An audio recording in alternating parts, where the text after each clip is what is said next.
Así que sin más voy a empezar a compartir la presentación. Eh, bueno, mi tesis doctoral que pretendo entregar, y esto hay que ir decretándolo constantemente a finales de enero, lleva por título Comunidades sensoriales de niños y niñas en torno a sus paisajes bioculturales en actividades educativas. Como bien decía Laura, mi foco estuvo en tres talleres extraescolares, que vendría siendo el taller de navegación Sedena, el taller de historia local y el taller Omora. Y es un estudio etnográfico, a veces le llamo el Maritorio Yagán Puerto Williams, creo que para este seminario lo titulé Por Mar y Tierra, para hacer el contraste, justo que estoy analizando dos casos. Eh, y nada, vamos a partir entonces. Bueno, a modo de encuadre, no quise demorarme mucho en esto, porque más o menos tenemos un lenguaje común a lo largo de las presentaciones, pero frente a la crisis ecológica, ¿cierto? Una de las expresiones de esa crisis podemos ver que es la sexta extinción masiva de biodiversidad, la biodiversidad obviamente como un fenómeno relevante para la regeneración de la vida en el planeta, y lo que interesa es el abordaje de cómo nos enfrentamos a esta problemática, ¿cierto? Que tiene que ver con esta perspectiva biocultural a propósito de los desarrollos teóricos que nos invitan a romper o intentar romper este dualismo entre naturaleza y cultura. Es decir, básicamente la perspectiva biocultural que lo que me pudo entregar es que los problemas de la naturaleza afectan a la cultura y viceversa. Y a su vez, la etnoecología me ha ayudado a comprender la importancia que tienen los saberes indígenas para el análisis de este cruce entre naturaleza y cultura, comprendiendo que muchas veces desde la sociedad occidental nosotros tratamos de interpretar, racionalizar y valorar de determinadas maneras, pero también hay otras maneras de conocer, de saber, de percibir que nos invitan a fortalecer sobre todo esta idea, ¿no? Dentro de los problemas, por así decirlo, culturales que afectan a esta temática, está el hecho de que para muchas personas, para la gran mayoría de nosotros, existe una invisibilización de la biodiversidad en la cultura simbólica y material, ¿ya? Y esa invisibilización se debe a por lo menos dos elementos, ¿ya? Una, que es que, por así decirlo, cada vez pareciera ser que tenemos menos conocimiento respecto a la biodiversidad, estoy hablando como sociedad, ¿no? Una incapacidad de identificar nombres, características, prácticas y hábitats asociados a estas especies, pero también tenemos, por así decirlo, percepciones distorsionadas, ¿no? Una especie de cada vez más limitado uso de sentidos en torno a la naturaleza. Y eso es importante aclararlo, no es que estemos perdiendo nuestra facultad de percibir o sensorial en términos evolutivos, sino que nuestra atención sensorial pareciera no estar aquí. ¿Eh? Entonces, para irnos a la frase clásica, ¿cierto? ¿Cómo vamos a poder defender algo que no podemos valorar? ¿Cómo vamos a poder valorar algo que no podemos conocer? ¿Y cómo vamos a conocer algo que no podemos percibir? ¿Ya? Y de ahí radica mi importancia. Mi investigación es un punto de partida. Sabemos que la defensa por la diversidad biocultural no se termina con las percepciones sensoriales, pero pareciera ser que sí comienza algo, a desarrollarse algo ahí, y como obviamente me interesan los temas educativos, provocar esta discusión es sumamente necesario. Ahora, frente a la temática de la pérdida de diversidad biocultural y de los factores culturales, de conocimiento y percepciones, nos encontramos con un montón de conceptos, ¿no? Que básicamente tienen su raíz filosófica en la idea de que el ser humano está cada vez más alienado de la naturaleza. Pero a propósito de eso emergen muchos conceptos, ¿ya? Que en la literatura podemos identificar como extinción de la experiencia, la ceguera de las plantas, impercepción ante las plantas, el fondo o telón verde, ¿cierto? Las amnesias generacionales, incluso algo más patológico. Mi doctorado en psicología, yo soy antropólogo, pero mi doctorado en psicología, entonces he tenido que aproximarme un poco a estos conceptos. Eh, Perdón, creo que se escucha un bombero. Eh, bueno, y se habla incluso de que hay trastornos por déficit de naturaleza y analfabetismos ecológicos, ¿no?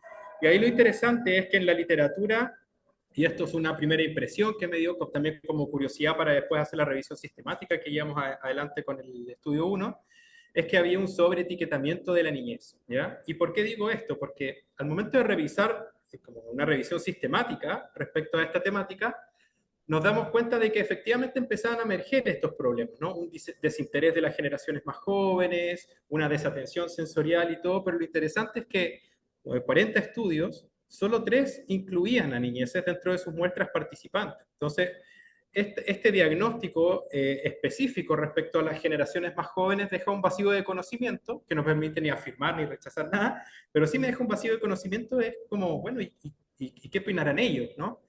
Y otro de los límites que me encontré en la investigación haciendo revisión sistemática respecto a conocimiento y percepciones en torno a la diversidad biocultural es que muchas veces la percepción no se define o equivale a otros conceptos, perdiendo la riqueza que tiene la percepción sensorial como tal, ¿ya? Y esto nos encontramos mucho con este problema en los papers, lo hemos hablado en otras conferencias, pero en el fondo percepción se entiende como valoración, juicio, significado, imaginario, opinión. Entonces, ahí se pierde mucho el apellido sensorial, que es parte de la problemática que estamos investigando, ¿no? Y otro tema es que con la intención de agarrar un universo muestral más grande, han habido muchos estudios que han intentado incorporar lo cualitativo y mixto, pero que siguen ocupando mucho uso de entrevistas estructuradas y uso de listados libres. Y en el fondo, yo como antropólogo, estudiando este doctorado en psicología, empecé a reconocer ciertos vacíos que quería llenar, ¿no? Es decir, si estudiamos las percepciones sensoriales desde las niñeces, con una mirada más cualitativa, más profunda que vea la vida cotidiana, quizás podría entender mejor cómo se comporta este problema de las percepciones y conocimiento en torno a la diversidad biocultural. Y en esta revisión sistemática también nos dimos cuenta de que el rol de la escuela es clave, ¿ya? Es potencialmente clave, podríamos decir, porque hay literatura que dice que la escuela rema en desmedro de la diversidad biocultural, ¿cierto? Bajo el título que hemos estudiado nosotros, que es la homogeneización biocultural. Y hay otros que dicen que la escuela puede, por ejemplo, aportar parcialmente a fortalecer la diversidad biocultural. No me pillé ningún paper que me diga que la fortalece completamente, pero por lo menos encontré, digamos, como lugares, papers que valoran lo que se hace en la escuela, dejando como muchas tareas pendientes, pero en el fondo lo clave aquí es que la escuela parece ser un lugar potencialmente importante para analizar este elemento.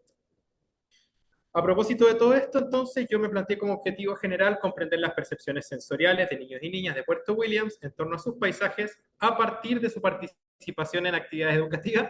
Ese a partir enfatiza justamente lo que dice Laura al principio, ¿ya? A mí me gusta etnografiar la escuela, pero muchas cosas salen y entran de la escuela. Y entonces es a partir de los talleres escolares, pero nos fuimos encontrando en varias situaciones en las que salimos de la escuela, por así decirlo, del taller escolar, y pudimos ampliar un poco la mirada respecto a temas. Y bueno, los dos casos que vengo a contar hoy día tienen que ver con el taller de navegación Sedena y con el taller de historia local, aunque igual traje ahí algunos spoilers de Omora, a ver si podemos hacer un análisis integrado o responder algunas inquietudes específicas que pudieran tener respecto a esto.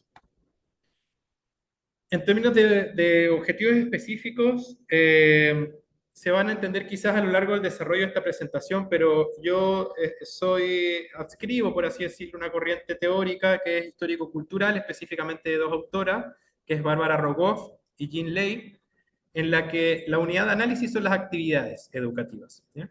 Y las maneras de aproximarse a esa actividad educativa son en función de distintos focos, ¿ya? Y mis objetivos específicos dan cuenta de esos focos, por así decirlo, haciendo un énfasis en el foco interaccional de niños y niñas. Es decir, a mí lo que me interesa sobre todo es cómo se despliegan las percepciones sensoriales en el espacio común de grupo, por así decirlo, en el transcurso de las actividades educativas. Pero para poder analizar una actividad educativa en su complejidad, yo también tendría que atender otros dos focos, ¿ya? Que es lo histórico-cultural, es decir, todos los principios, normas, artefactos que disponen, por así decirlo, el escenario de la actividad, y por otro lado, las experiencias más subjetivas, ¿ya? Que en la teoría se le llama apropiación participativa. Pero mi núcleo es interaccional, ¿no? Es ahí donde yo me fijo en mi investigación, cómo se comparten las percepciones sensoriales, por así decirlo, y con ello cómo se aprende a relacionarse, cómo aprenden a relacionarse los niños y niñas con el territorio a propósito de estas experiencias grupales. Como bien les digo, es imposible despegarse de los otros focos. Yo igual los toco para poder comprender bien el tema de la actividad educativa, pero mi foco está en la interaccional.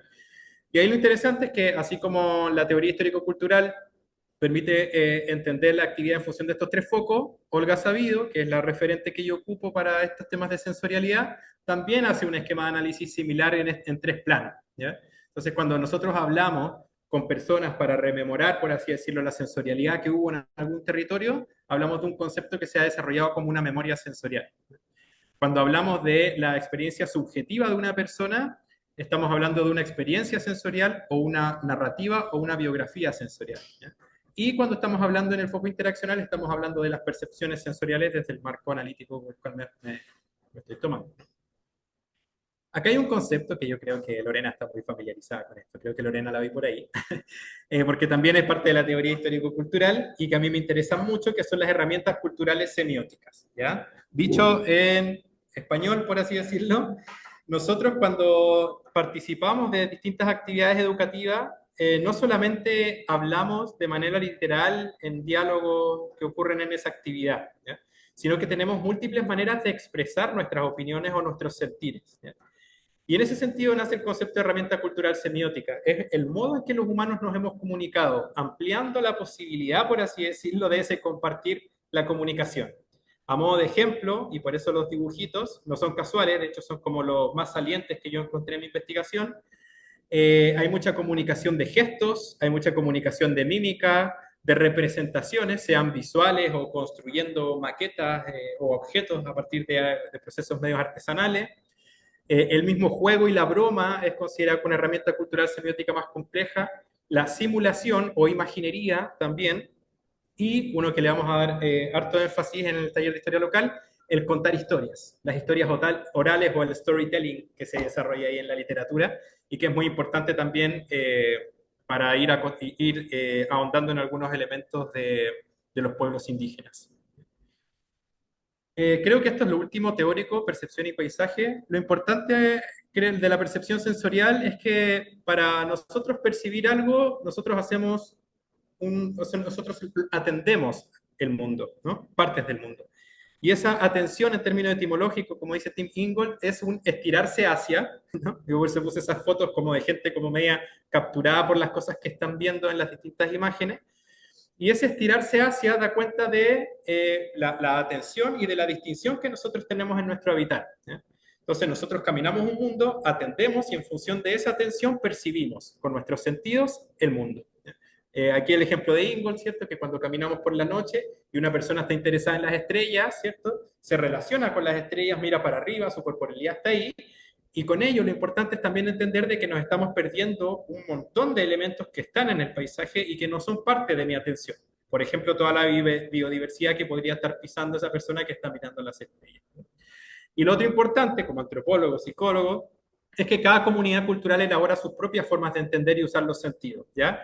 No es tan sencillo como que yo atiendo lo que quiero atender, hay formas culturales e históricas que jerarquizan y valoran ciertas maneras de atender y percibir el mundo que habitamos, y ahí hay muchas distinciones, según género, etnia, clase, y en esta ocasión voy a hablar de las edades, ¿no? Es decir, cómo las niñeces perciben.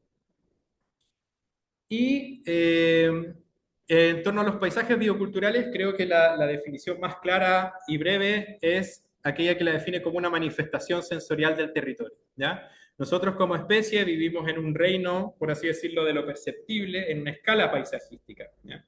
Entonces, si bien hay elementos que nosotros podemos mirar con aumento o con ciertas distancias o mediante mapas satelitales o qué sé yo, nosotros en nuestro habitar cotidiano habitamos el lugar y ese lugar, la manifestación sensorial de ese lugar es lo que vamos a comprender como paisaje. ¿Sí? Y lo interesante, lo biocultural que yo rescato del paisaje, digamos, es que no solamente se incluyen los cohabitantes, es decir, seres vivos y factores abióticos que son parte del territorio, sino que también incluye lugares claves en términos históricos y culturales. ¿Ya? Y es ahí donde el foco de mi investigación trata de incorporar específicamente el patrimonio indígena yagán. ¿Ya? Es decir, la atención es el cómo los niños y niñas van aprendiendo a relacionarse en grupo en el territorio mediante las manifestaciones sensoriales tanto de cohabitantes como de elementos yaganes presentes que pueden estar allí. ¿Vale? Ya, estamos llegando a la investigación como tal. Si hay cualquier duda me la escriben porque estoy ahí medio sobre la pelota. Eh, una etnografía, quería detenerme un poco acá porque así aprovechamos también el diálogo para comentar qué es lo que hacemos cada vez que hacemos etnografía como equipo CHIC en Puerto William o en otras localidades. Básicamente se trata de habitar un espacio, tratar de vivir la vida cotidiana y registrar muchísimo de aquello con lo que estamos aprendiendo, ¿no? Con lo que estamos compartiendo.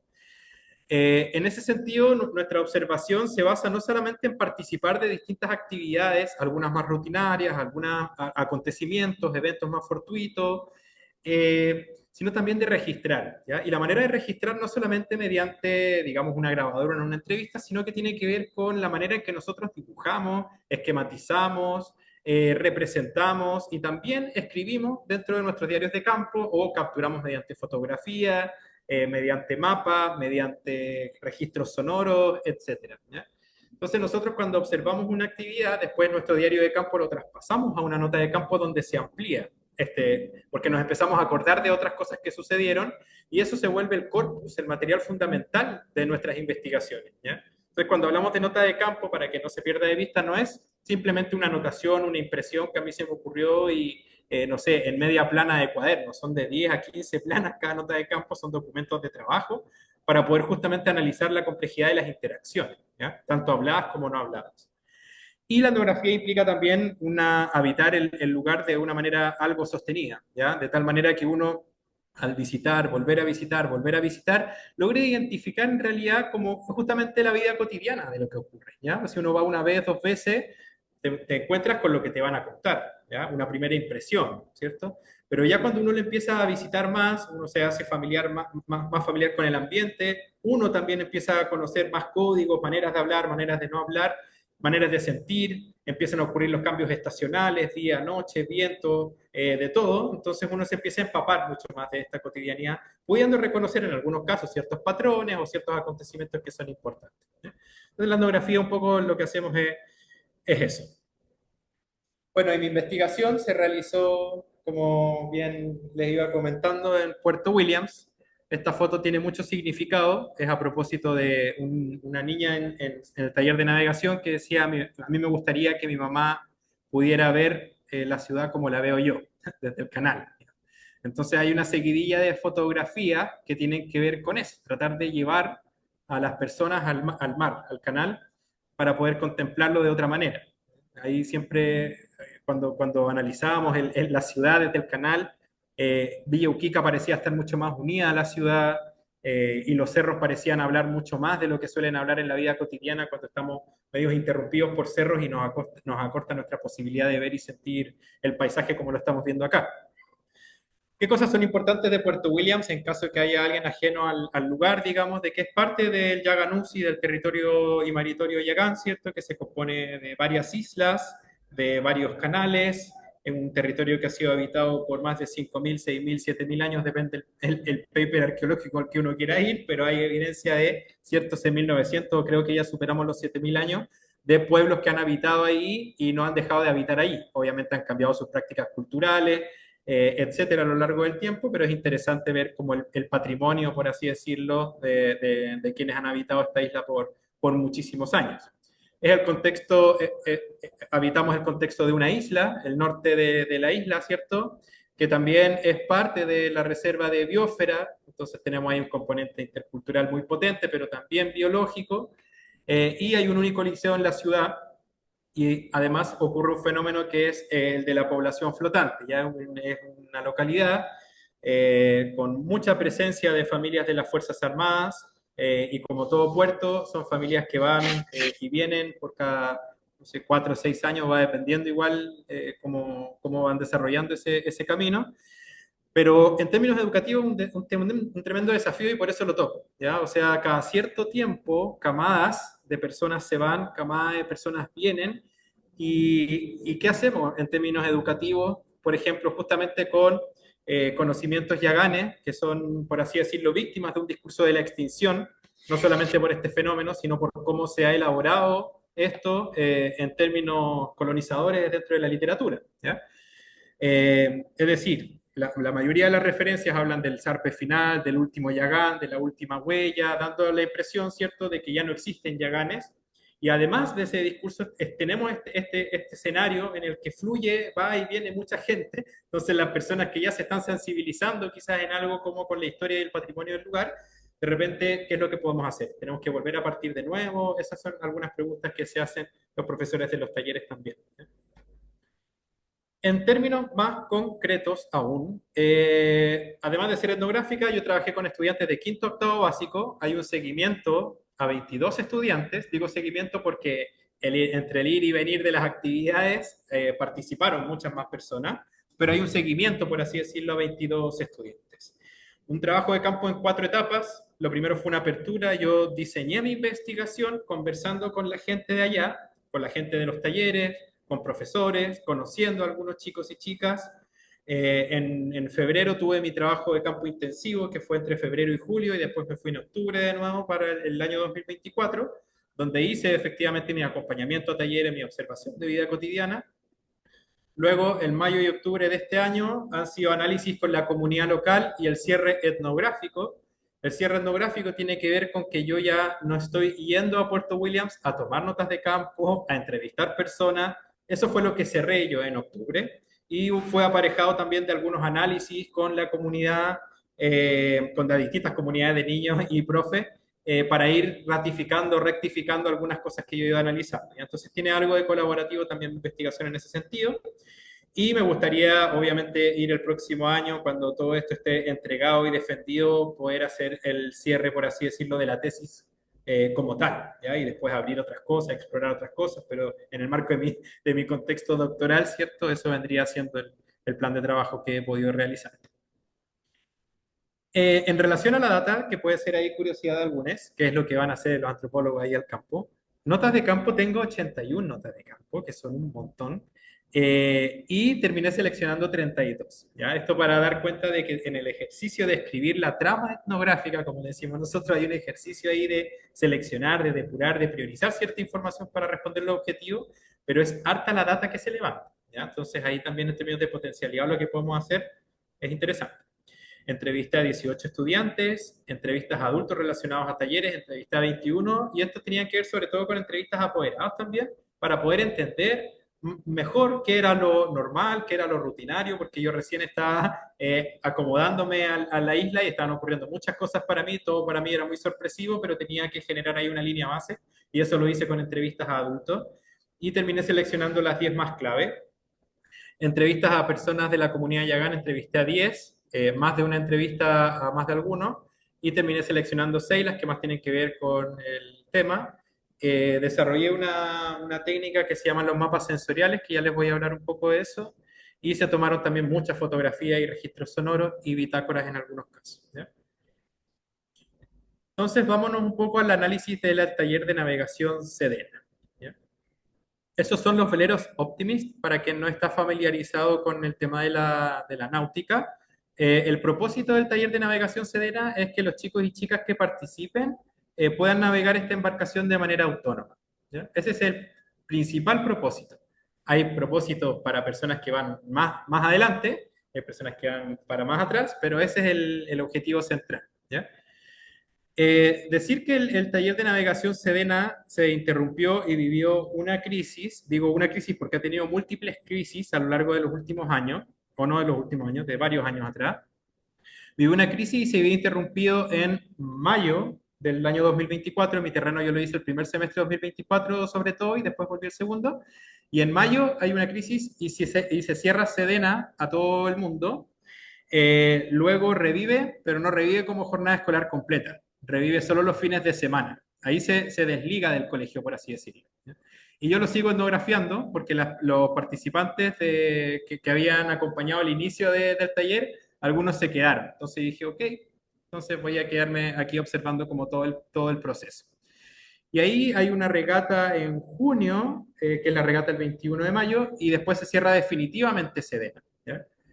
Pasado por muchas crisis, si quieres pues, después podemos desarrollar todo el detalle de aquello, pero el próximo mes vuelve Sedena con otras personas a cargo, otros instructores, vuelve a funcionar y para el próximo año va a volver a hacer un taller de la jornada escolar completa. ¿Ya? Eso para darle un contexto. Entonces, ¿cómo abordé el foco histórico-cultural? Bueno, en cada taller básicamente hice un breve contexto histórico, reconocí cuáles eran los principales relatos que podrían dar cuenta de los principios que se tratan de compartir y educar en cada taller. ¿Ya? Entonces, en términos como sintéticos, en el taller de navegación Sedena reconocí tres grandes relatos, ¿ya? Lo Yagán como relatos del pasado, es decir, este discurso que refiere a lo Yagán como algo que ya fue, como algo que ya no se puede encontrar en alguna especie de pureza prístina en la actualidad, y eso se ve reflejado no solamente en la enseñanza, sino también en los artefactos dispuestos en la misma cabaña sedena, ¿cierto? Tenemos un panel donde abajo, ¿cierto? Como inicio de todo está una foto del pueblo Yagán antiguo, ¿cierto? Y todas puras referencias de pasado en torno a lo Yagán. Y ahí este relato es importante porque estos relatos van generando, como les decía al principio, como maneras de educar la sensorialidad. El segundo relato fuerte tiene que ver con las Fuerzas Armadas y los héroes. Ya aquí a veces, no sé, es común escuchar las proezas de Piloto Pardo o de Shackleton para reivindicar, ¿cierto?, algunas proezas y algunos principios como el trabajo en equipo, ciertos tipos de liderazgo que tienen que ver con la embarcación y la navegación. Y lo otro tiene que ver con el relato con relación a los clubes de yates de Europa. ¿Ya? Hay un deseo, ¿cierto?, con que el taller CDN funcione como los clubes de Alemania, como los clubes de España, de Madrid, y se hace una distinción bastante interesante, ¿no? Se dice como nosotros aquí tenemos los Rolls Royce de los Optimist, que es el tipo de embarcación, por la buena calidad y porque vienen de Europa. Se trata siempre de fomentar de que los chicos pasen por allá, señalando que pasear por Europa también los hace ser mejores personas, los hace tener como otro tipo de experiencia. Y hay unas distinciones que quizás son un poquito más radicales que señalan nosotros no somos África, entonces nosotros podemos pensar en tener Optimist de primera gama, etc. Entonces hay un discurso respecto a los clubes de yate de Europa que está muy presente ahí como deseo y eso se contagia o se busca contagiar a los demás. En términos de propuesta educativa, lo primero que me dicen los instructores y la gerencia es como que tengo que ir más allá de la jornada escolar completa, porque la experiencia de navegación son 3 días a la semana, entonces me voy a perder básicamente casi todos los procesos de aprendizaje si me quedo solamente con la jornada escolar completa, porque los chicos y chicas que participan de la jornada escolar también participan los fines de semana. Entonces eso puso una intensificación a mi trabajo de campo, pero bueno, lo pudimos registrar. Lo otro es que no distinguen a las personas por edad, sino que por niveles de experticia. Cada persona, en función de su experiencia previa con la náutica, se le asigna un color, amarillo, rojo o azul, dependiendo de si le tiene como miedo al mar, si no tiene ninguna experiencia, amarillo, o si ya puede navegar una regata por sí mismo, que sería el color azul. Y el principio, el propósito tiene que ver con navegar el Optimist de manera autónoma, como les decía, de cuidar la embarcación, ser un deportista competitivo, entre otros elementos. Entonces, ¿cómo yo empiezo a responder teniendo aclarado el foco histórico-cultural, el contexto histórico? Bueno, también señalar de que la cabaña Sedena se empieza a ampliar y empieza a fundarse en medio de una polémica, porque ese es un sitio arqueológico importante para el pueblo yagán. Hay una denuncia que se hace a Micalvi en medio de la construcción de Sedena y se hace una operación de rescate arqueológico para poder sacar algunas piezas en medio de la construcción. Se detiene la construcción de la ampliación de la cabaña atendiendo esta denuncia, se genera una recolección del sitio, se levantan algunos elementos arqueológicos y después, digamos, se negocia la manera de poder finalizar la ampliación de la cabaña en consideración del patrimonio y finalmente la cabaña se construye. Entonces, podemos decir de que también desde el inicio, desde la construcción de Sedena, que ha generado, por así decirlo, ciertas discusiones al interior de la comunidad local.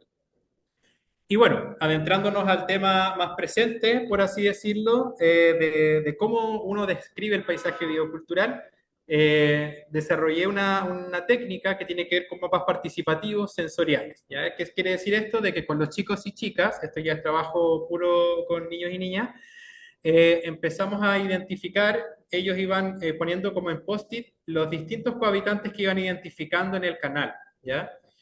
Luego el ejercicio tenía que ver con cómo se desplegaba la sensorialidad, cuáles eran las saliencias al oído, a la vista, al gusto.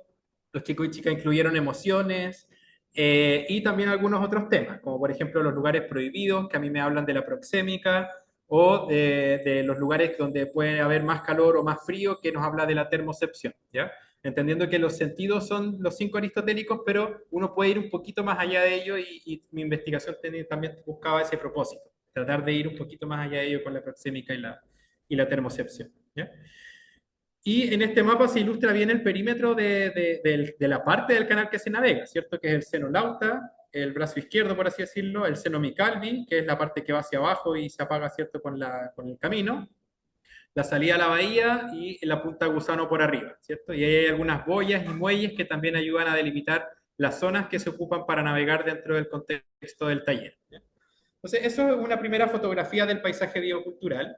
Y en el fondo lo que hice después fue sistematizar, ¿ya? Entonces, ¿cuáles son las especies que lograron reconocer los chicos y chicas y cuál es su mayor saliencia sensorial? ¿Ya?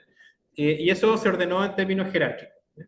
Entonces, de hecho, ese está, perdón, me equivoqué en el Martín Pescador porque primero es sonido y después es vista. Es decir, los chicos y chicas primero escuchan a la ave y después la ven. Me pasa mucho eso con las aves porque hay muchas aves que son muy escurridizas o no saben a dónde verlas. Entonces, bueno, la aproximación sensorial suele cambiar.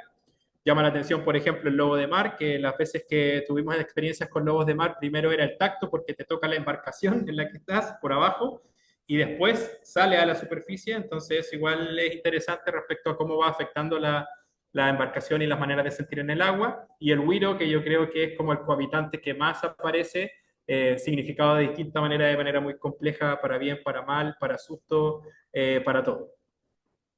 Y en términos de los lugares claves del patrimonio indígena, bueno, hay un conchal ahí, las personas que ahí han ido para Sedena me imagino que lo conocen, bueno, hay varios, pero ese es el más evidente. Y lo interesante es que no se significa como algo propiamente yagán, se sabe que viene de lo yagán, pero en el fondo se significa más bien como un lugar de juego, ya la trinchera, la rampa, el volcán, ¿sí? A ver, voy a revisar el chat, perdón, parece que alguien estaba hablando y no me...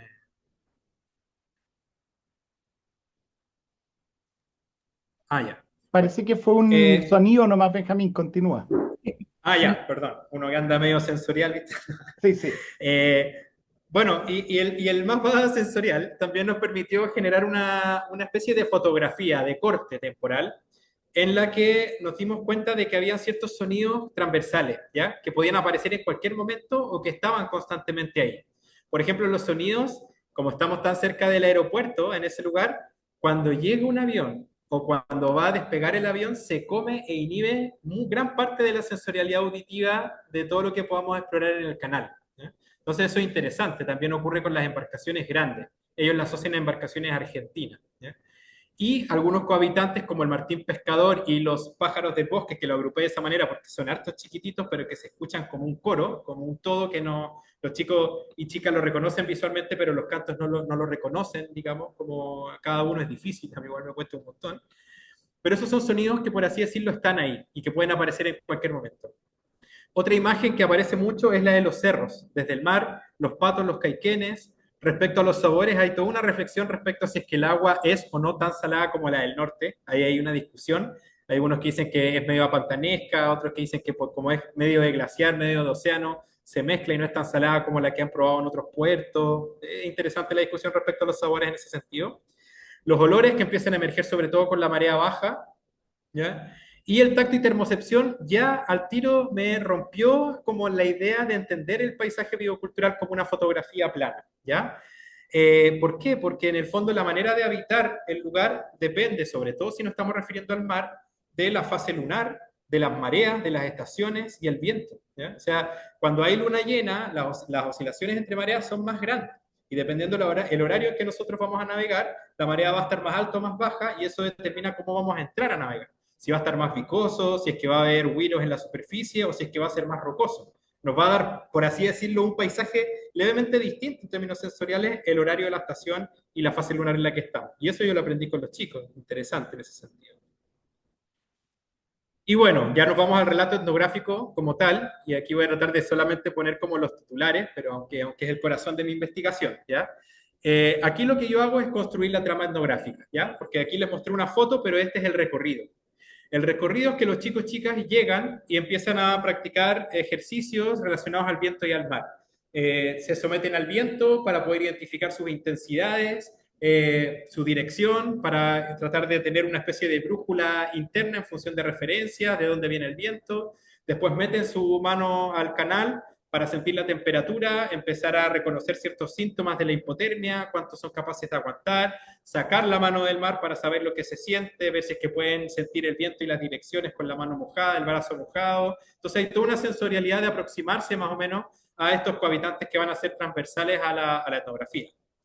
Después los chicos y chicas aprenden a navegar, pero en la tierra. ¿Ya? Y se genera como herramienta cultural el tema de la simulación y la imaginería. Es decir, el instructor en una parte llega y les dice, bueno, ¿y qué pasa con la persona sentada en el kayak en tierra? ¿Qué pasa si te encuentras un güiro?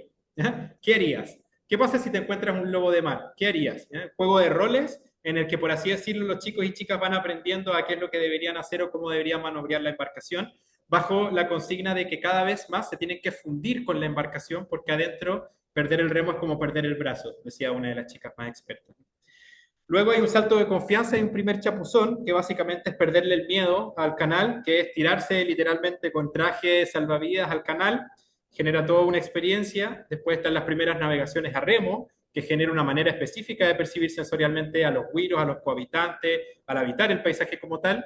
Después navegaciones en velero, que hay ciertos ritos iniciáticos también, como el saber tumbarse y levantarse para poder evitar accidentes en el futuro, o que te llegue un botabarazo, que es como el fierro de la vela.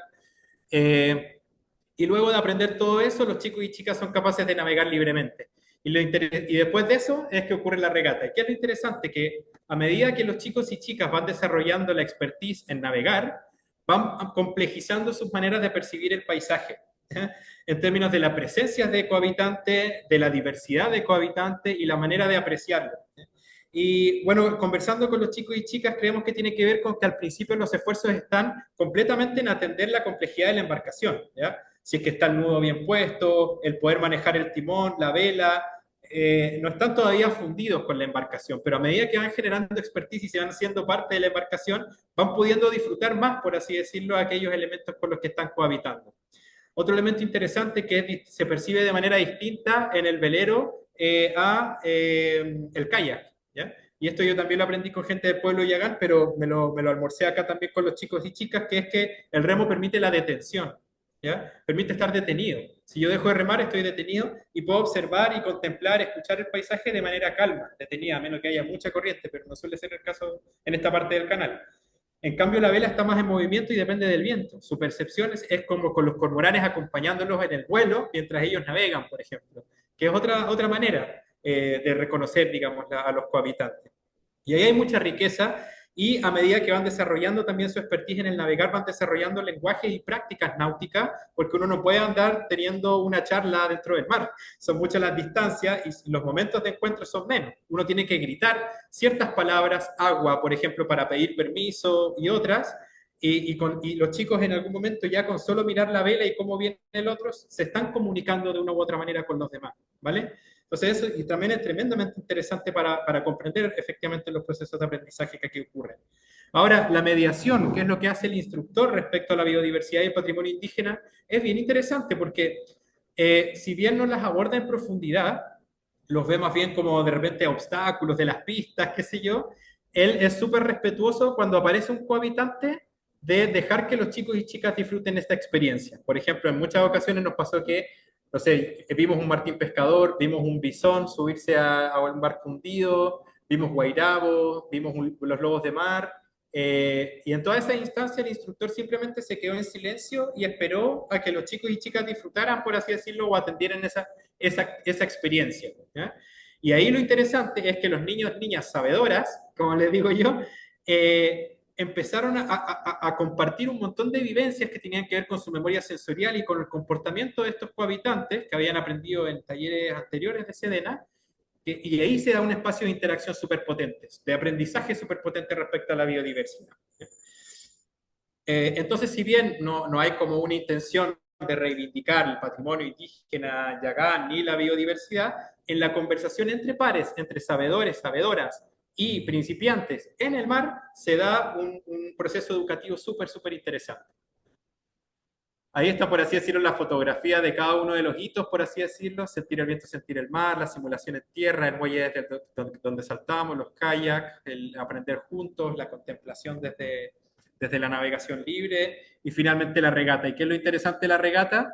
En el transcurso de la etnografía, los chicos y chicas decían, de repente el instructor me dice que naveguen en zigzag, pero justo pasa una familia de patitos, justo hay un cormorán volando, y entonces cuesta concentrarse, cuesta aprender a focalizarse en esto como más deportivo. ¿Cachai? Todo un proceso que les enseñan a los chicos como de alienarse, por así decirlo, de esa parte y atender la competencia, y en los momentos de regata no existe ningún cohabitante más, ¿cierto? Son interacciones, lo importante es la meta.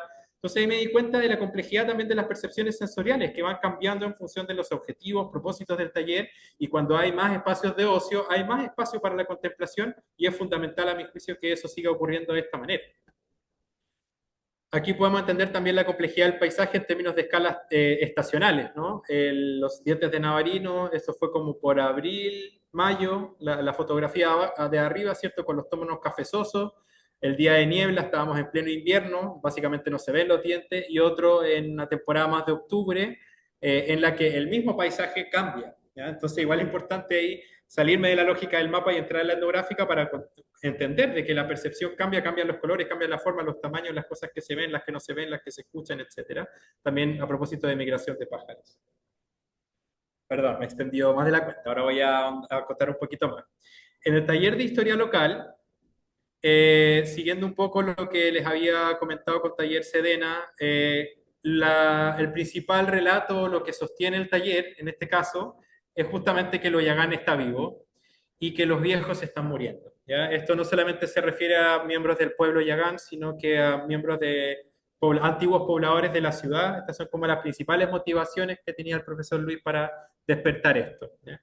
En la propuesta educativa hay un sinnúmero de cosas, pero básicamente íbamos a explorar lugares, registrar con algunas tecnologías y construir productos en torno a la historia local, conversar con adultos mayores de la comunidad Yagán, generar una bitácora que se va acumulando en el tiempo con los distintos talleres de historia local para hacer un gran compendio de historia de distintos formatos, para que ese sea el legado constante, digamos, de los niños y niñas hablando sobre la historia de la localidad. Un respeto a la comunidad Yagán, y aquí viene un tema súper clave que hace pocas semanas pude comprender en el análisis, de que el profesor Luis es un profesor de lenguaje y por lo tanto tiene un interés específico en desarrollar habilidades comunicativas. Y esto fue muy importante para mí entender porque en mi análisis etnográfico estaba sobre todo la presencia de las tecnologías y la producción audiovisual, pero en realidad lo más importante que se está desarrollando era otra cosa, que les voy a comentar ahora. Bueno, al igual que en el paisaje Sedena, ¿cierto? Aquí hicimos el mismo ejercicio, pero desplegado en la ciudad, y aquí logramos identificar un montón de cosas. Para partir están los epicentros sensoriales, que son los centros sensoriales, como le dijeron los chicos, como el humedal Guairao y el, ¿cómo se llama? El Parque y la Villa Uquica, ¿ya? Como lugares donde se concentra mucha sensorialidad, ¿ya? Y hay lugares que no generan sensorialidad y que los chicos y chicas identifican como lugares como de no percepción, sin una cara de póker ahí. Eh, y allí, bueno, en la misma idea, ¿cierto?, de identificar las especies con sus alianzas sensoriales, también identificamos algunas alianzas sensoriales transversales. Aquí eran obviamente otro tipo de aves, otro tipo de cohabitantes, empiezan a salir también otras problemáticas humanas como los basurales, tanto en la costa como en algunos lugares específicos de Puerto Williams, y como lugares claves la comunidad, o sea, la Villa Uquica, por supuesto, y también emerge Bahía Mejillones, que es uno de los lugares que nosotros utilizamos en el contexto del taller de historia, ¿ya? La seguidilla de hitos, bueno, fue primero explorar las tecnologías que llevamos, que era una cámara fotográfica y una grabadora de sonido, entonces jugamos un poco con estas tecnologías. Después nos fuimos a explorar el Parque Uquica con estas tecnologías, con ejercicios sensoriales con y sin tecnología. Después entrevistamos a personas de la comunidad Yagán. Después hicimos exploraciones más avanzadas de distintos lugares, ya con los chicos manejando el uso de tecnologías y también habiendo tenido esta experiencia con adultos y entrevistas. El episodio que interrumpe este taller, así como el de Omora, es la aurora austral y el desborde del río Róbalo. Recordemos que en el transcurso de mi etnografía ocurren estos dos fenómenos. El desborde del río Róbalo genera una interrupción de las clases. Bueno, podemos andar en eso después. Después retomamos el taller y lo retomamos a propósito de estos acontecimientos ambientales, y finalmente terminamos con una ida a Bahía Mejillones, ¿ya? Allí hay algunas fotos de estos dos episodios que les mencioné. Y aquí, bueno, obviamente la presencia del patrimonio indígena yagán es mucho mayor porque era uno de los focos que tenía el profe Luis, y también salen otro tipo de cohabitantes, pero lo que quiero ahondar, como para ir cerrando los hallazgos de mi investigación, es esto, ¿ya? La herramienta cultural semiótica por excelencia que se ocupó el año 2024 tenía que ver con el contar historias, ¿ya? Y el contar historias es interesante porque en el transcurso del taller se fue desarrollando de distintas maneras. Primero era el profesor hablando sobre el pasado del pueblo yagán a los niños, ¿ya? Contar historias adultos a niños. Luego se transformó esta idea porque fuimos con los niños a explorar el Parque Uquica. Los chicos y chicas levantaron preguntas y esas preguntas se le hicieron a un antiguo poblador, miembro de la comunidad Yagán.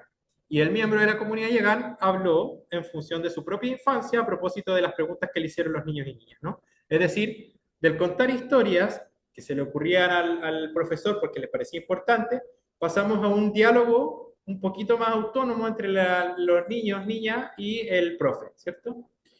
En las experiencias al humedal salió harto el tema del junco, entonces el profesor empezó a hablar también de prácticas actuales que se remontan en la historia, pero que se siguen realizando. Específicamente, por ejemplo, la artesanía del junco, ¿ya?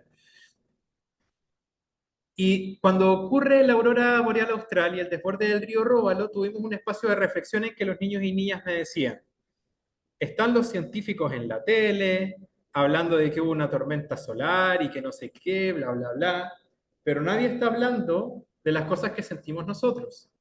Bueno, ¿y qué sintieron ustedes?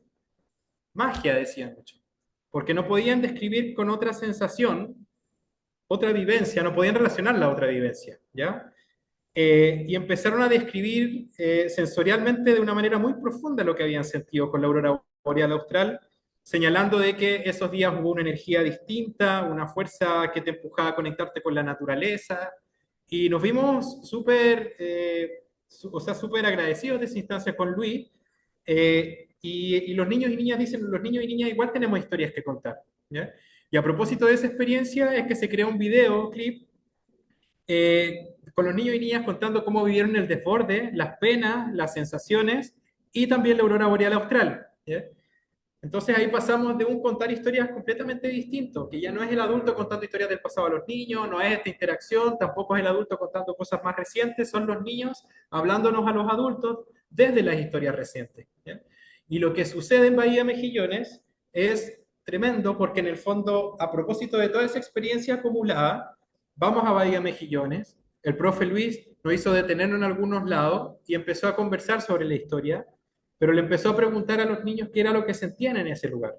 Y empezamos a generar un diálogo intergeneracional del cómo era la infancia antes allí, hasta en los tiempos remotos, de unas fotos de archivo que llevábamos de las etnografías de Bucinde, pero en contraste con cómo lo estaban viviendo ellos ahora en ese momento más actual, ¿ya?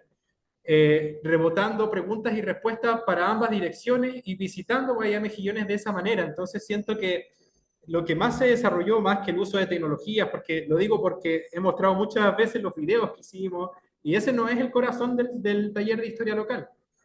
Eh, Me emociono un poco porque no lo he verbalizado mucho esto todavía, pero el aporte tiene que ver con justamente cómo podemos desarrollar un conversar historias que implique efectivamente una conversación intergeneracional que sea capaz de poner en un lugar tanto las experiencias presentes de las niñeces como agentes sociales, como los saberes yoganes que son importantes digamos, comprender sensorialmente lo que sucede en ese territorio.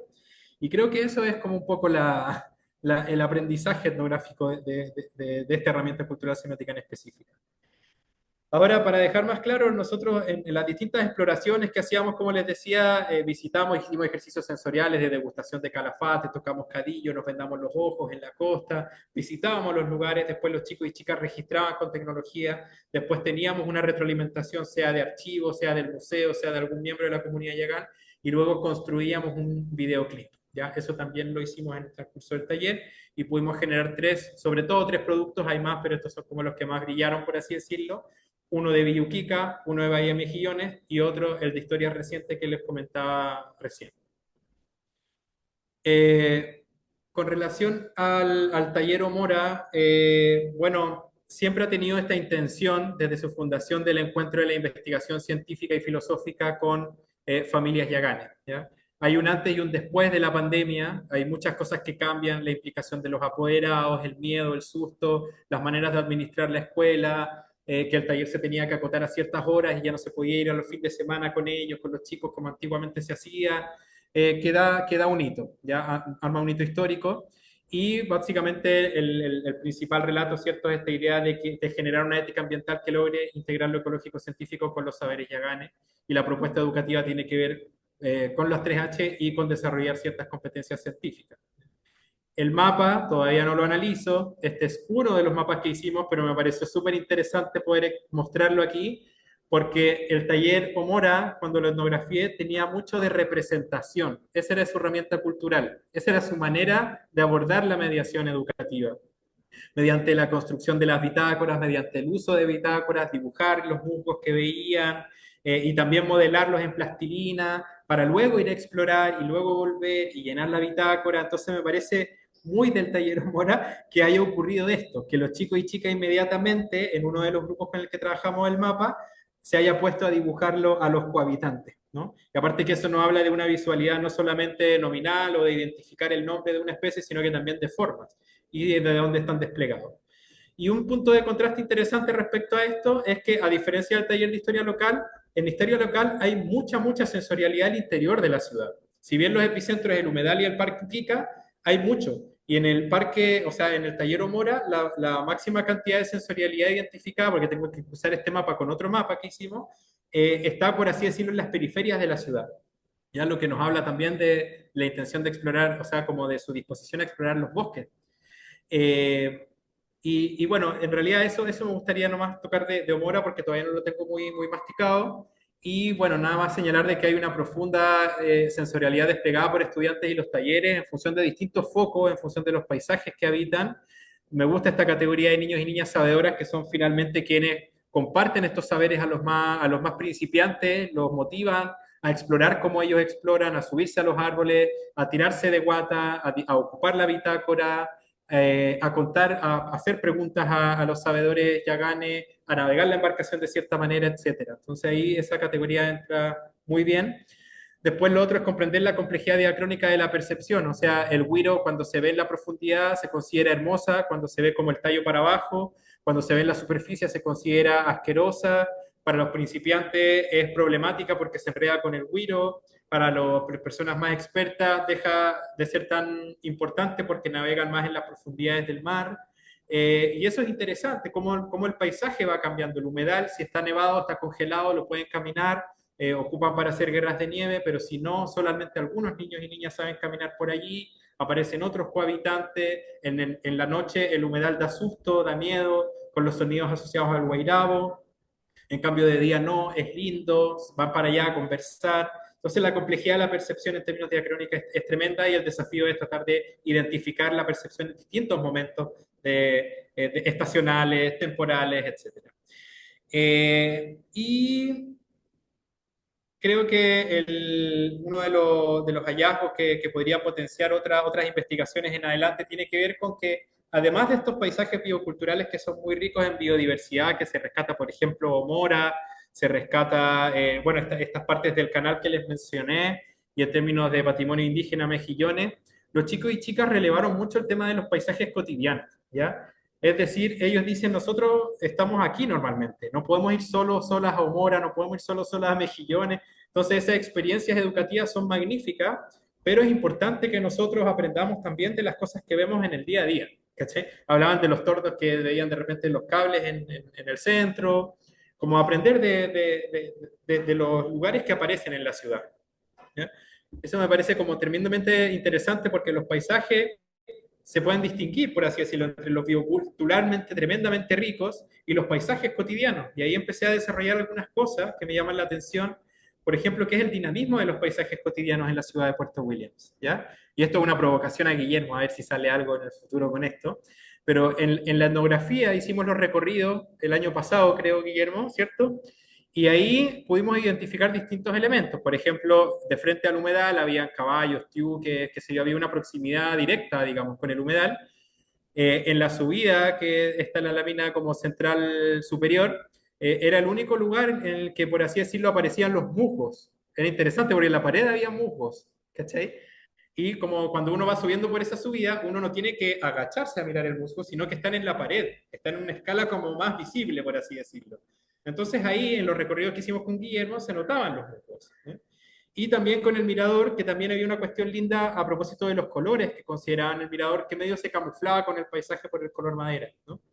Y a un año después de eso, esos paisajes ya están completamente transformados, ¿ya? Y yo no estoy valorando para bien o para mal, digo como qué interesante es que el paisaje cotidiano sea tan dinámico y cómo lo sentirán y cómo lo habitarán ahora los niños, quizás con menos riesgo, porque ahí están estas rejas, ¿no? Pero sentirán las mismas cosas que sentían antes a cuando no estaban estas intervenciones públicas. No sé, yo creo que es interesante pensar en los colores, en todo esto y también empezar a responder estas preguntas que los chicos y chicas me hacían respecto al paisaje cotidiano que cohabita. Y bueno, tremendamente, ya ahora sí que terminando, porque se nos está yendo el tiempo de todo, me parece súper relevante como tratar de rescatar algunos elementos que tienen que ver con el pueblo Yagán como tal. Ya en Sedena está ausente y creo que sería muy importante relevar algunos conocimientos y saberes de los cohabitantes para poder fortalecer las imágenes que se tienen también de los cohabitantes. Por ejemplo, los güiros, que son significados normalmente como, o valorados como más asquerosos o que enredan los remos, son tremendamente importantes dentro como de los conocimientos que me compartieron miembros del pueblo Yagán, cuando navegas a remo en el mar profundo, porque son como colchones que hacen que la marea se disipe un poco, que, las olas, que el oleaje se disipe un poco. Entonces, cuando hay muchas olas, ellos ocupan estos refugios de bosques de güiro para poder calmar la marea, estacionarse un poco, volver a tener control de la embarcación y después volverse a seguir navegando, ¿no? Entonces yo pienso estos cohabitantes se pueden retroalimentar mucho con los elementos que expone el pueblo Yagán y obviamente también la ciencia más, desde la ciencia, es decir, cuál es la importancia ecosistémica de los güiros, por ejemplo, en el canal. Uf, perdón. Bueno, y con eso termino mi presentación. Como ven, estoy en la mitad de mi análisis, entonces está todo muy denso. Pero eso es más o menos lo que les quería compartir. Super Benjamín, muchas gracias. Eh, Súper interesante el trabajo desarrollado, como te digo. Respecto de preguntas, nos quedan para con preguntas y comentarios 15 minutitos. Y Benja, si quieres abrir el chat para ir viendo las preguntas y comentarios que han quedado. Bueno, porque tú, Rodrigo Villa dejó un comentario, una pregunta, pero se tuvo que retirar, pero igual sería interesante verlo. Mientras tanto, porfa, les pido A a ver, todos y todas si pueden prender sus camaritas porque Pedro nos va a tomar la fotito de rigor o las fotitas de rigor. Ahí está a Pedro. ver, aquí veo, ¿se considera el nivel de riesgo social de los estudiantes o eso está considerado en el concepto sociocultural? Yo también fui tan disparado por la presentación que no sé en qué momento pudo haber estado eso. Eh, Creo que no, el creo que es concepto sociocultural, desde la noción de paisaje que trabajo yo, que es de Juan Carlos Skius, se considera desde una perspectiva materialista. ¿Ya? Lo histórico-cultural es parte de la construcción del paisaje. Y él se preocupa también muchas veces de analizar justamente el impacto que tienen las represas o contaminantes, justamente como el trasfondo histórico-cultural. Entonces, Clara, hay un análisis dentro de la investigación que no tiene que ver solamente con la actividad del paisaje en interacción, sino con este foco histórico-cultural que permite ver esos elementos. Eh, Ahora, ¿qué dice Ricardo? Post-exposición, desarrollar el concepto del storytelling. Ah, justo después me imagino que puede desarrollarlo de la experiencia con Luis, que justamente se convierte un poco en el corazón de ese capítulo. Sí, exacto. El contar historias ha sido identificado por la etnología como uno de los grandes transmisores de conocimiento por generaciones y generaciones en patrimonios bioculturales extensísimos. Ahí destacan como los lugares megadiversos como México, Brasil, ¿cierto? Que han podido contar historias desde tiempos inmemoriales. Y la verdad, y debo decir esto como parte de la antropología de la educación, de la psicología cultural de la educación, siempre me había hecho ruido justamente el concepto de transmisión porque la transmisión es un concepto que en el proceso educativo nosotros a veces ponemos mucho en cuestión porque no hay nada, por así decirlo, 100% reproducible como fotocopia. Entonces, algo pasa en esa interacción entre adultos y jóvenes que se va transformando, se va fortaleciendo, se va situando, y es justamente eso lo que terminé por encontrar, digamos, en esta experiencia de la historia local. Eh, ¿De dónde proviene el conocimiento para la identificación de aves? Me pregunta Paula. Ahí hay hipótesis, ¿ya? Porque en mi caracterización de estudiantes tengo la proveniencia de las familias, es decir, si viene de familias pescadoras, si viene de familias del ámbito científico, etcétera, ¿ya? Y yo tiendo a pensar de que viene de las experiencias familiares, ¿ya? No sé si podría generalizarlo porque también, como te digo, hay una transmisión de saberes entre niños sabedores a principiantes y eso va generando un efecto cadena, ¿cierto? Entonces ahí no sabría decirte cuál conocimiento viene de dónde, pero sí hay algunos que vienen de saberes familiares. O sea, en lo poco que aparecen los saberes yaganes en Sedena vienen de familias de pescadores, de niños de familias de pescadores. Eh, Creo que por ahí está la... Creo, Ricardo, que tenías algunas cosas que comentar, preguntar, mientras veo si es que hay algunas cosas más. Además tiene la mano levantada.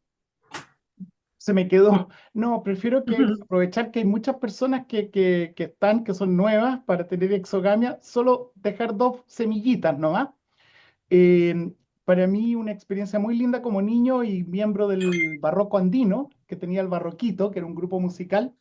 Me tocó conocer a Pier Paolo Pasolini, que en Italia invitaba mucho a contar historias. Y anoche me tocó mucho ver historias desde una comunidad china en un momento histórico difícil en Estados Unidos. Entonces, el contar historias está muy vivo y creo que es fantástico y tiene muchos cruces ahí para entretejer. Eso. Y lo segundo, un autor que creo que desde el punto filosófico, y eso para dialogar después, pero dejar a toda la audiencia porque es de interés para todos y todo, y Guillermo Marini creo que tendría una afinidad que es Rodolfo Kusch. Rodolfo Kusch es un antropólogo, fenomenólogo, ¿no es cierto? Una familia alemana que se encuentra en este mundo altiplánico, con lo que tú describes a una escala muy micro, un poquito más en el norte de Argentina, y pone la ciudad como este concepto occidental que viene a acercar a un modo transhumante. Así que Rodolfo Kusch, dejarlo ahí como una referencia fértil para que exploremos y Guillermo, bueno, es compatriota de este gran maestro. Gracias, Ricardo. Justo aquí encontré otra pregunta de Laura. Dice, ¿cómo piensas compartir tus resultados con sujeto comunidad? Esto ha sido muy potente, ha sido un aprendizaje muy, muy fuerte, porque yo en el fondo diseñé un proyecto y qué sé yo, y de a poco fui como entregándome más hacia como la lógica de la etnografía colaborativa con niñez y juventudes. La verdad que por ignorancia, bueno, igual quizás por distancia, porque las confianzas no se siembran de un día para otro, quizás era el decante más natural que tenía que tener esta investigación. Pero yo en numerosas ocasiones he ido a Puerto Williams y he compartido esto mismo, ¿ya? Y los productos, las retroalimentaciones han sido bien interesantes porque, por ejemplo, Sedena, que cerró, que tuvo una crisis que recién va a revivir ahora el otro mes, el archivo fotográfico que se generó, el compendio de fotos, de sonido, fue súper bien valorado, no solamente como por la familia, algunas familias que se tuvieron que ir de la isla al finalizar el año, sino como una especie de repositorio de Sedena, ¿cachai? De las últimas experiencias, de la última regata está grabada entera en una cámara como 360, ¿cachai? Desde el Zodiac, entonces es como una joyita haber podido conservar para ellos esa experiencia, y en términos de la investigación, ahora la última vez que viajé, me asombré mucho porque ahora hay otras personas que manejan Sedena, y yo les dije, me gustaría poder retroalimentar esta investigación porque acá hay muchas cosas que se pueden agarrar, po. O sea, no partan de cero, son normalmente chicos y chicas que fueron parte de Sedena en algún momento, pero que ya son más grandes, ya asumieron, digamos, el timón, por así decirlo. Entonces tengo todavía, o sea, bueno, y retroalimenté algunas de las cosas que aquí señalé, lo importante que tiene que ver lo llegando del presente y también estos hitos educativos, sensoriales que son súper potentes. Entonces también tenemos discusiones constantes, compartimos fotos incluso a veces de cosas que están pasando ahora para poder, digamos, fortalecer la retroalimentación de la investigación.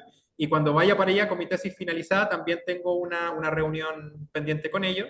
Y los videos que hicimos en el taller de historia local ahora son parte del museo. Los chicos y chicas exhibieron los videoclips contando su experiencia y entiendo que ahora, en los primeros días de diciembre, hay una actividad en el museo que me invitaron y la idea es poder mostrárselo también a la comunidad que no pudo ir, a la parte de la gente que no pudo ir para poder hacer esta formalización de la entrega.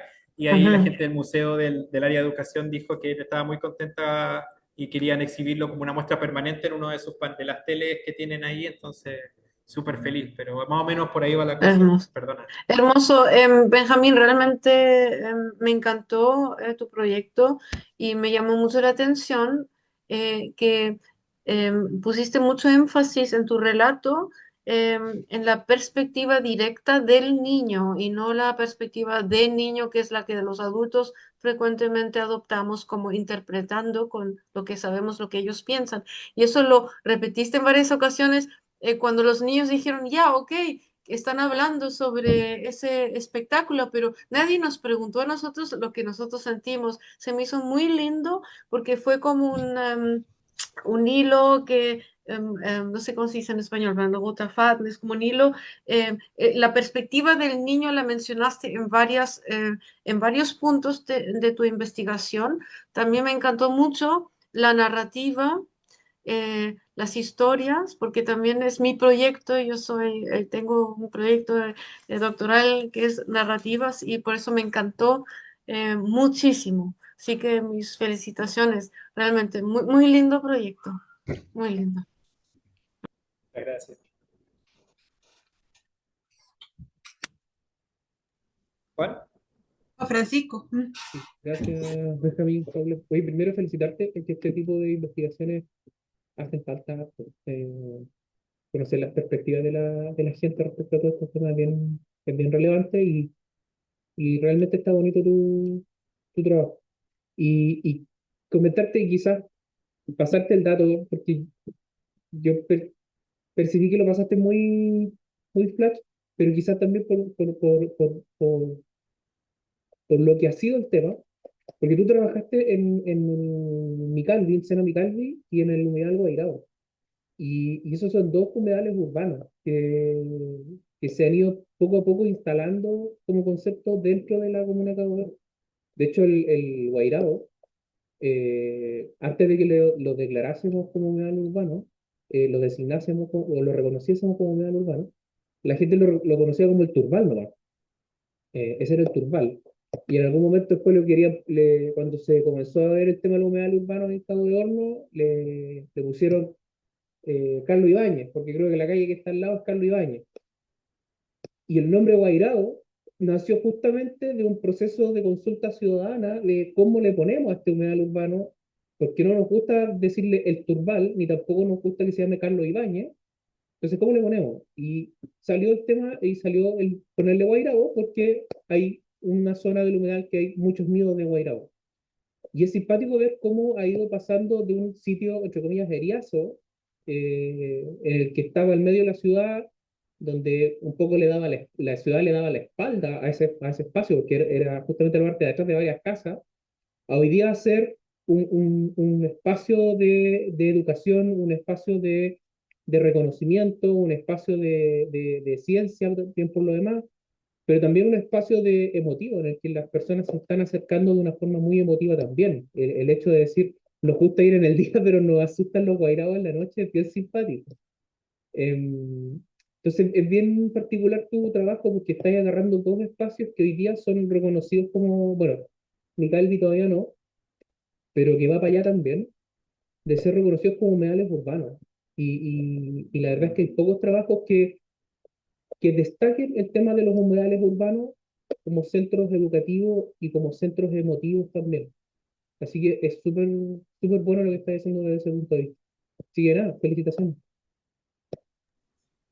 Muchas gracias. Hay hartas cosas del humedal que van a quedar fuera, pero que están como data. Igual me gustaría como decir aquí hay hartos investigadores e investigadoras, de que las puertas igual están abiertas para poder construir esta interdisciplina, interlínea de la que hablamos respecto a esto una vez que termine mi tesis, para poder hablar, porque harto se habló de los humedales, de los perros asilvestrados, en el mapa, digamos, está lleno de perros y hay ciertos lugares, hay ciertos significados, hay algunos que asustan más, menos, para poder desarrollar eso, aparecen los insectos.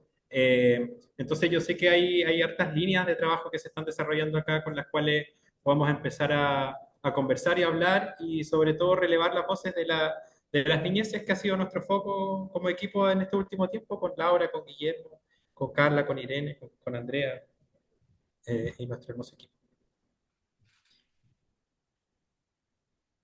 Juan Francisco, ¿tienes otro comentario o es que se te quedó la manito levantada? Ah, ya. Perfecto. Quedan 2 minutitos. No sé si quieres hacer una reflexión final. ¿Alguien? Ricardo, Benjamín. No, solo agradecer a Benjamín que ha transitado con un gran número de investigadoras e investigadores del CHIC, se ha concentrado en la primera entrega, así que nos has dado materias primas también. Hay hartos materiales, desearte lo mejor.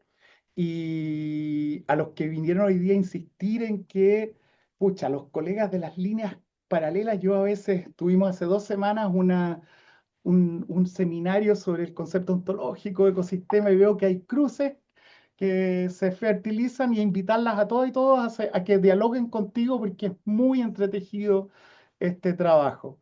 Así que nos presentaste, tal vez Benjamín podrías dejar así como tú el cierre, diciendo que esta es la punta del iceberg porque es el taller CEDEL, pero tienes talleres en otras regiones del país y en otras partes, así que te doy la despedida para que nos dejen los ecos y el entusiasmo de acompañar tu proceso. Sí, claro, muchas gracias Ricardo y a todas las personas en realidad. Me voy súper seguro ahora de lleno a mi oficina de nuevo a seguir escribiendo, más motivado. Y claro, aquí todavía no está cerrado, hay una experiencia muy linda en el taller Omora. Por parte de los otros estudios también tenemos algunos análisis que hacer. Y también, o sea, yo cuando digo es importante la etnografía, yo no descarto la importancia de los cuestionarios. De hecho, aplicamos, diseñamos cuestionarios también en otro estudio que implica a otros países, otras regiones. Entonces, la idea es empezar a articular y ver la potencialidad que tiene cada una de estas cosas que estamos proponiendo, tanto en términos investigativos como educativos, de todo lo que está haciendo la Lorena, cómo se va cruzando también el tema de la investigación con la educación.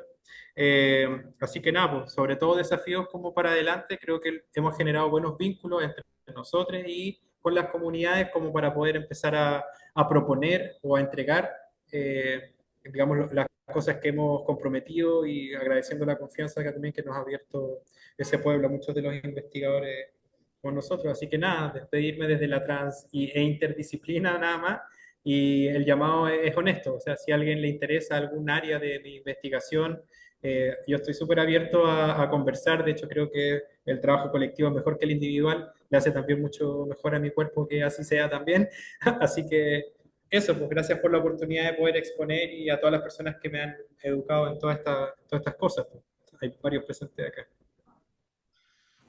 Maravilloso. Muchas gracias, Benjamín. Nuevamente, felicitaciones por tu trabajo. Eh, Te queda harto por escribir, yo creo. Nada.